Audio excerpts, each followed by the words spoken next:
12 दिसंबर का current affairs जो है अभी देखेंगे।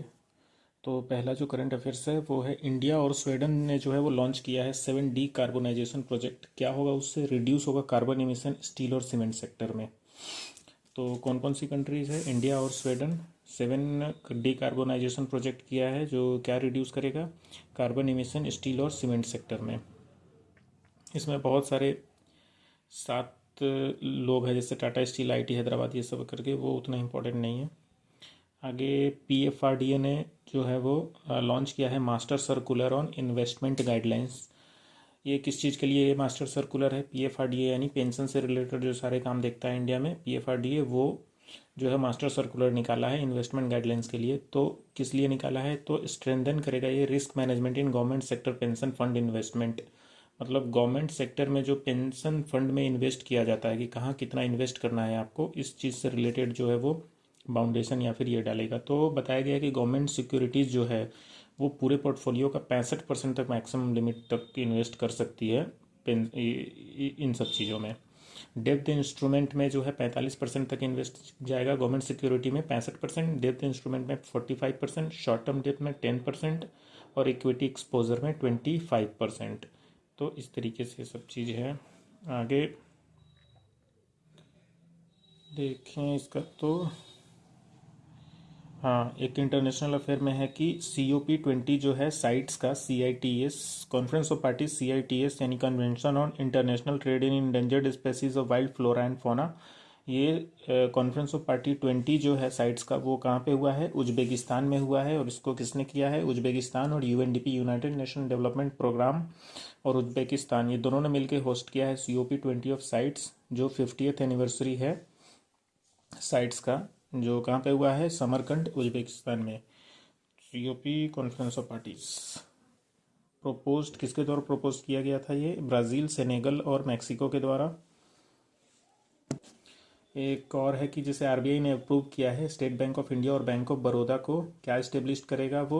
IDPIC इस्टेब्लिश करने के लिए। IDPIC बोले तो Indian digital payment intelligence corporation. IDPIC एक बॉडी है, एक एंटिटी है जिसको RBI ने अप्रूव किया है बनाने के लिए। कौन कौन बनाएगा इसको? स्टेट बैंक ऑफ इंडिया और बैंक ऑफ बड़ौदा। किस लिए इस चीज़ को बनाया जाएगा?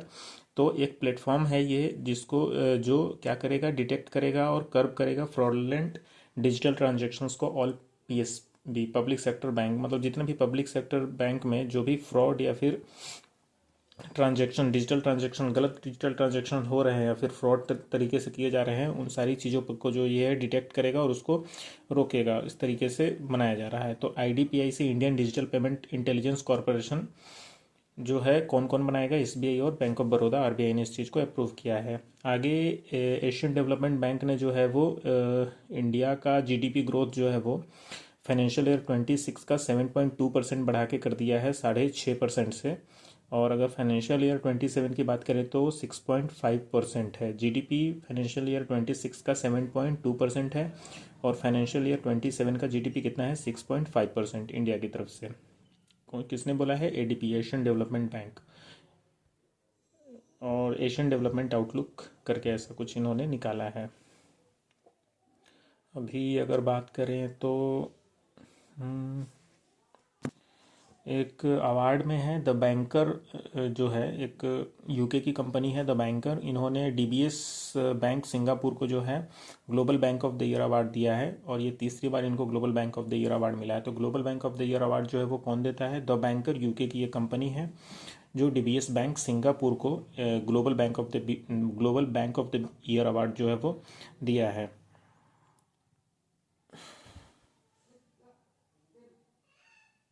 आगे जियोलॉजिकल सर्वे ऑफ इंडिया ने 2 न्यू जंपिंग स्पाइडर स्पेसीज को डिस्कवर किया है, जो कि कहाँ से है? मेघालय से है। किसने डिस्कवर किया है? जियोलॉजिकल सर्वे ऑफ इंडिया ने मेघालय से 2 जंपिंग स्पाइडर को डिस्कवर किया है। 14th FIH mains junior hockey world cup जो है 2025, वो कहाँ हुआ था? तमिलनाडु में हुआ था, जिसको जर्मनी ने जीता है और जो लूज़र है वो स्पेन है। तो जर्मनी ने स्पेन को हराया है FIH junior hockey world cup 2025 में। अगर वर्ल्ड के टॉप 3 हाईएस्ट माउंटेन की अगर बात करें तो सबसे बड़ा माउंटेन जो है वो माउंट एवरेस्ट है, जो 8849 मीटर इसकी हाइट है, जिसका लोकेशन है नेपाल और चाइना बॉर्डर। कहाँ पे? नेपाल और चाइना बॉर्डर। माउंट एवरेस्ट जो है वो 8849 हाइट है इसकी। और कहाँ पे लोकेटेड है ये? चाइना और इंडिया, नेपाल और चाइना के बॉर्डर पे। केटू माउंटेन जो है वो कहाँ पे लोकेटेड है? पाकिस्तान और चाइना के बॉर्डर पे। 8611 इसकी हाइट है। और कंचनजंगा जो है ये नेपाल और इंडिया के बॉर्डर पे लोकेटेड है। कंचनजंगा कहाँ पे है? इंडिया और नेपाल के बॉर्डर पे है। तो पहला हो गया आपका माउंट एवरेस्ट, दूसरा केटू और तीसरा कंचनजंगा।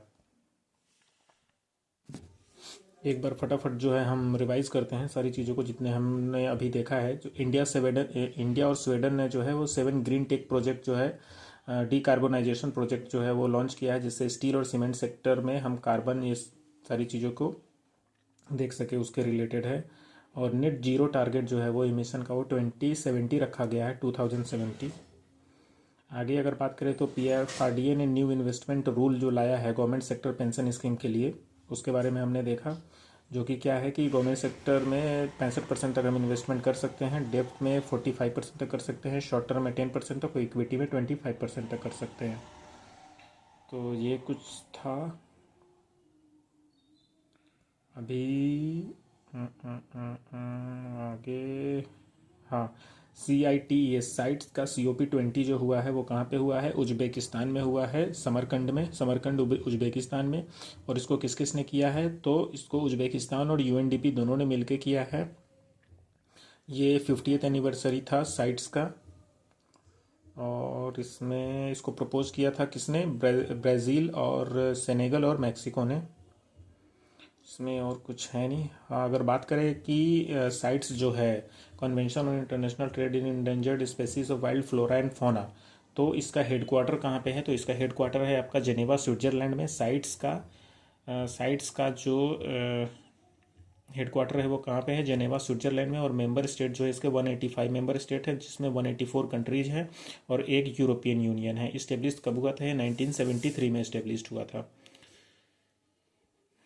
आगे अगर बात करें तो SBI और बैंक ऑफ बड़ौदा दोनों बैंक ने मिलके जो है RBI अप्रूव किया है कि ये दोनों बैंक मिलके क्या बनाएंगे? एक फ्रॉड डिटेक्शन प्लेटफॉर्म बनाएंगे, जिस फ्रॉड डिटेक्शन प्लेटफॉर्म का नाम क्या होगा? IDPIC, Indian digital payment intelligence corporation. एक फ्रॉड डिटेक्शन प्लेटफॉर्म कौन कौन बनाएगा? SBI और बैंक ऑफ बड़ौदा मिलकर एक फ्रॉड डिटेक्शन प्लेटफॉर्म बनाएंगे, जिसको अप्रूव किया है RBI ने। और इसका नाम क्या होगा? IDPIC, Indian digital payment intelligence corporation इसका नाम होगा। अगर बात करें कि कैपिटल अगर ऑथराइजेशन जो है वो कितना होना चाहिए, तो 500 करोड़ होना चाहिए, और पेड अप कैपिटल 200 करोड़ होना चाहिए। कुछ इतना इंपॉर्टेंट है नहीं है। इकोनॉमी की बात करें तो ADB ने रेज किया है इंडिया का ग्रोथ फोरकास्ट, जो कि 7.2% फाइनेंशियल ईयर 26 के लिए, जो पहले कितना था? 6.5%। और फाइनेंशियल ईयर 27 के लिए इन्होंने बोला है कि 6.5% फाइनेंशियल ग्रोथ जो है GDP ग्रोथ रहेगा। और 26 के लिए अगर बात करें तो ADB ने बोला है कि 7.2% हो जाएगा, जो कि पहले इन्होंने बोला हुआ था कि 6.5% रहेगा। ये है। अगर बात करें कि एशियन डेवलपमेंट बैंक के जो प्रेसिडेंट है वो कौन है? मसातो कांता, जो कि जापान के हैं। और हेडक्वार्टर कहाँ है एशियन डेवलपमेंट बैंक? तो फिलीपींस है, Manila Philippines. Member state Asian development bank के 69 है। एशियन डेवलपमेंट बैंक के मेंबर नेशन 69 है। और इस्टेब्लिश्ड कब हुआ था? 1966 में हुआ था एशियन डेवलपमेंट बैंक। अगर बात करें कि अवार्ड में, तो DBS जो बैंक है, जो कि सिंगापुर का बैंक है, तो DBS बैंक को global bank of the year award दिया गया है। किनके द्वारा? बाय द बैंकर के द्वारा। Global bank of the year 2025 award goes to DBS Bank, which is from Singapore. And Global Bank of the Year 2025 award goes to DBS Bank, award given by the banker. और आगे environment में जो 2 new jumping spider species जो है वो कहाँ से मिली है? मेघालय से मिली है।